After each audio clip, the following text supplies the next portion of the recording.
आगे बढ़ते हुए नाजरीन को बताएंगे, सिंध हुकूमत ने जो भी सड़कें बनाई हैं वो बेहतरीन है। वफाक की बनाई हुई सड़कों पर फर्स्ट एड लेकर चलना पड़ती है। सीनियर वजीर सिंध शर्जील इनाम मेमन ने मीडिया से गुफ्तगू में कहा है कि सिंध हुकूमत में तब्दीली की बातें सिर्फ सोशल मीडिया पर चल रही हैं। बोले कराची में बेहतरीन बल्दियाती निज़ाम है। नून लीग को लाहौर में कराची जैसा बल्दियाती निज़ाम लाने का चैलेंज दे दिया। MQM पर तनकीद करते हुए कहा कि उन्होंने बजट पढ़ा ही नहीं, सिर्फ हंगामा करके चले गए। सूबाई हुकूमत के सारे रोड देख लें तो आपको बहुत अच्छे मिलेंगे।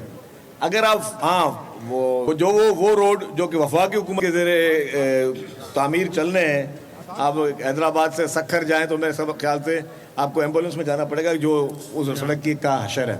तो वहाँ पे जो है मसले हैं। बाकी आप सूबा सिंध के जितने भी जो वर्क सर्विसेज डिपार्टमेंट के, लोकल गवर्नमेंट के रोड देख लें तो आपको सारे मोटरेबल मिलेंगे, अच्छे मिलेंगे। अपोजिशन ने तो बजट पढ़ा ही नहीं था ना। जब बजट पेश हो रहा था, चीफ मिनिस्टर साहब बजट पेश कर रहे थे, तो अपोजिशन उस वक्त हंगामा करके जा चुकी थी। तो उन्होंने तो बजट पढ़ा ही नहीं है। यकीनी तौर पर चैलेंजेस हैं आपके, जो इस बार जो हर साल जो शेयर होता है उससे तमाम सूबों को शेयर कम मिल रहा है।